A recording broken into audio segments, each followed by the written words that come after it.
come with me today to harvest everything in my garden. And I am not being figurative. I mean, everything in the garden that is frost tender needs to be harvested because we are coming up on the frost. We have had little teeny tiny frosts and I am a little bit late on this, but luckily we have not had anything too cold. So I'm going to go ahead and go through today and harvest everything in my garden that needs to come out before the actual freezes start coming in. I think one of the hardest things about this time of year is that often your plants will still look fine. If they haven't already sustained any frost damage, they will look like you are pulling off of a perfectly healthy plant. And if you wait just a couple more days or 1 or 2 more weeks, right, if you really push it, you might be able to get an even bigger harvest. And it feels really bad, at least to me, to actually be taking stuff off of these plants. But I will tell you this, if you are even one night late, overnight, a plant that looks like this can become absolutely wilted and unusable. The fruit will be mushy and terrible if you were to wait even just 12 extra hours if it was going to be a freeze that night. And so really you just got to bite the bullet and actually make the most of the harvest that you do have instead of sacrificing that for a slightly larger potential harvest. In addition to the timing being really critical, I also want you to remember that this time of year, it is colder outside. Even if it's not freezing enough to kill your plants at night, these frost tender plants, they're not happy with temperatures in the 40s at night. And so they're going to be growing a lot slower. So if you're thinking about in the middle of summer, oh, it would have needed an extra week to get this fruit ripened, right now in the fall, that's going to be stretched out to like 2 weeks, maybe 3 weeks. Like you are not getting as much growth as you think you are, and you are not actually sacrificing as much as you think you are if you are pulling this fruit unripe.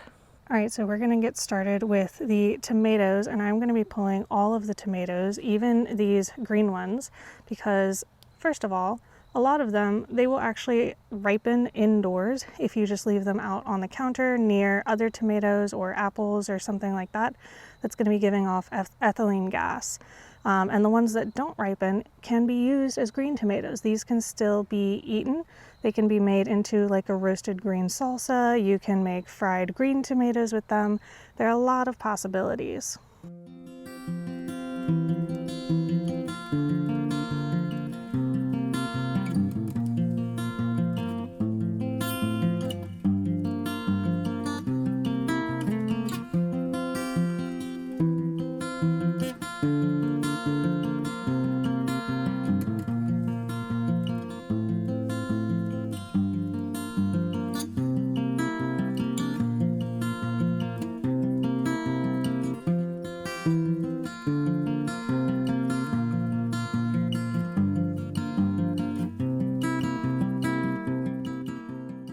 Wow, look at how many green tomatoes I was able to get off of those plants. I really didn't think there were going to be this many.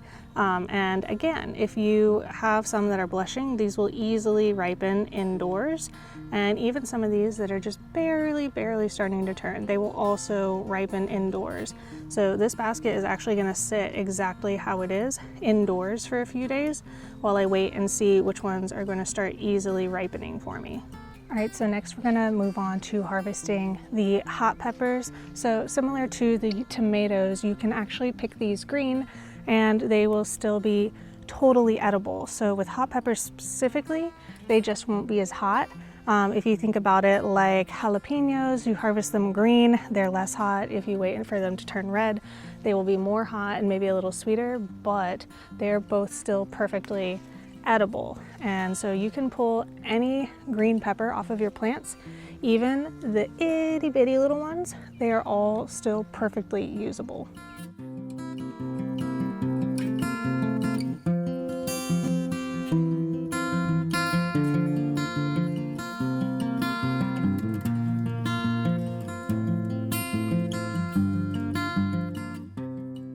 All right, so this is our hot pepper harvest. This basket is massive, and we still got to do sweet peppers. So I'm gonna have to get yet another basket.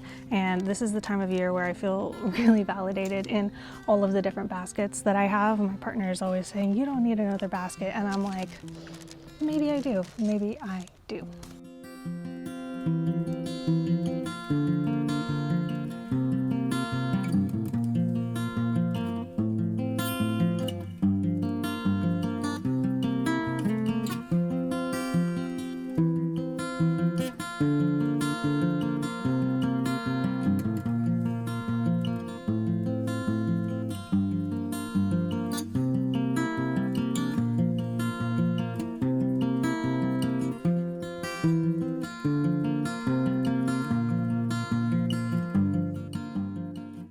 And here is the sweet pepper harvest. So we've got sweet peppers in this basket and hot peppers in this one.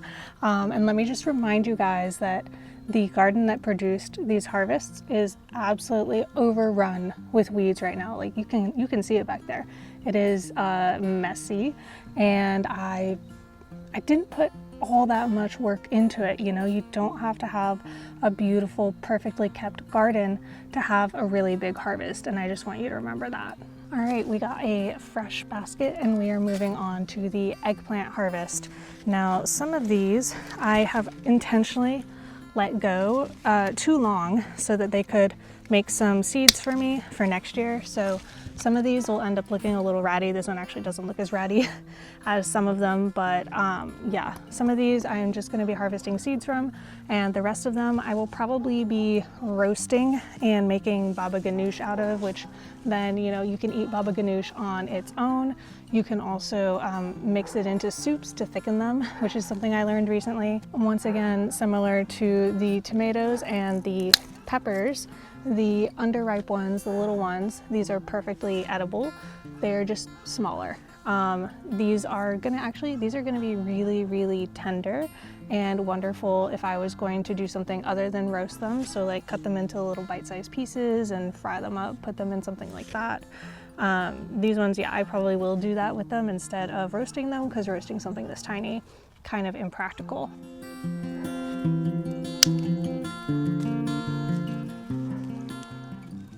And there are more peppers in here that I did not see previously.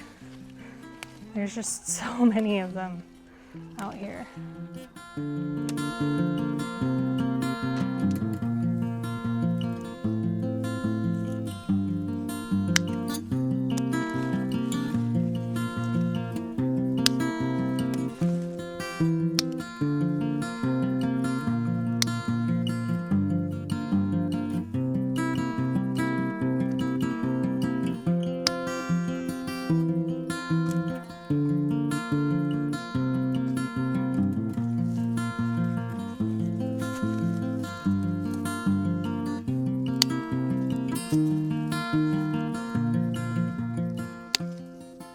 So the eggplant harvest isn't nearly as insane as some of the others.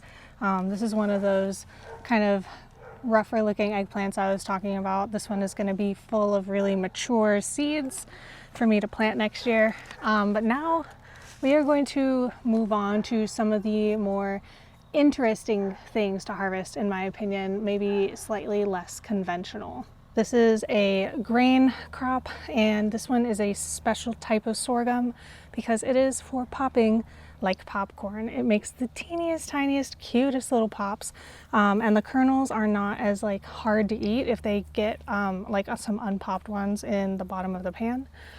So we are going to be cutting these and bringing them inside to dry. So unlike some of the other things that we've been harvesting today, you do have to pick sorghum at the right time, especially for popping. So you have to make sure that all of the little kernels are fully mature. You can test this by sticking your fingernail into them and seeing if they are actually tough and do not squish under your fingernail. And you can also kind of see this little black dot here. That is a sign of final maturity as well.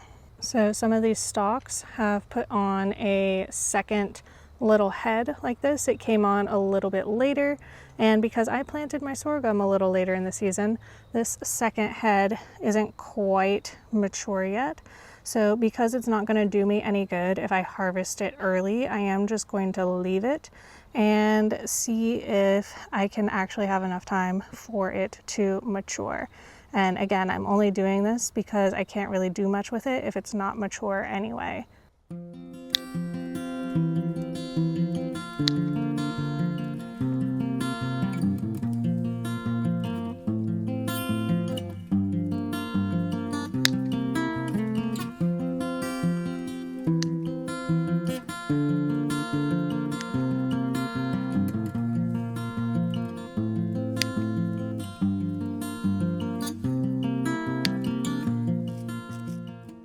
We got a decent amount for a first time growing it to see if I like it. Tiny little patch. I actually have already harvested a little bit a few days ago. I dried it out, tried to see if it was ready for popping so that I would know whether or not I could harvest all of it today.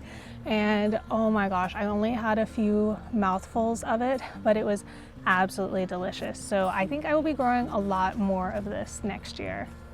All right, so we are now moving on to the final thing that I'm gonna get out of the garden today that I absolutely have to before the frost, and it's gonna require a shovel. So I am talking about ginger.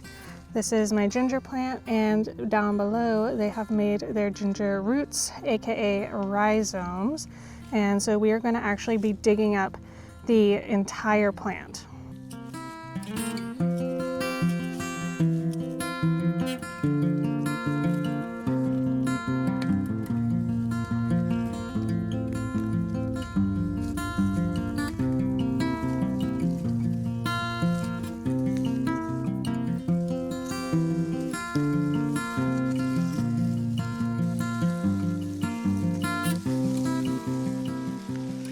All right, and that is the ginger harvest.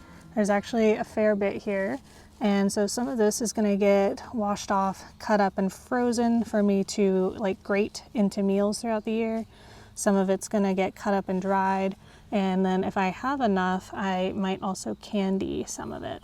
Okay, so I might have accidentally lied about ginger being the last thing we need to harvest, because as I was walking around getting all the ginger, I remembered I have peanuts that I need to pick. So now is the time we're gonna go ahead and dig the peanuts and see if I actually get a decent harvest off of these. This is my first year growing peanuts, so I don't know what I'm doing. But I'm hoping I at least have enough to try again next year, because I did get these in just a little bit late.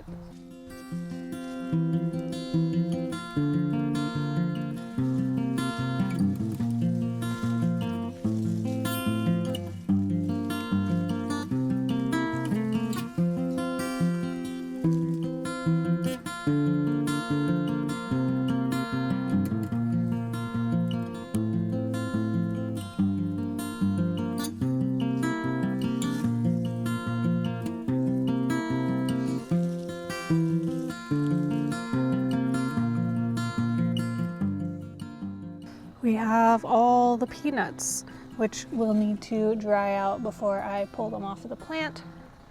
We've got all that ginger, hot peppers, sweet peppers, eggplant, tomatoes, and sorghum. If you enjoyed this video and you want to support my work, please like and subscribe, and please consider joining my Patreon. For just $1 a month, you can get access to these videos without any ads at all, as well as a bunch of other cool features. Sometimes I post videos just for people on Patreon that don't get posted anywhere else. I also, every 3 months, am making a bespoke sticker specifically for my patrons, so you can go check out all of those cool designs on my Patreon linked down below. Thank you guys so much for watching, and until next time, happy gardening.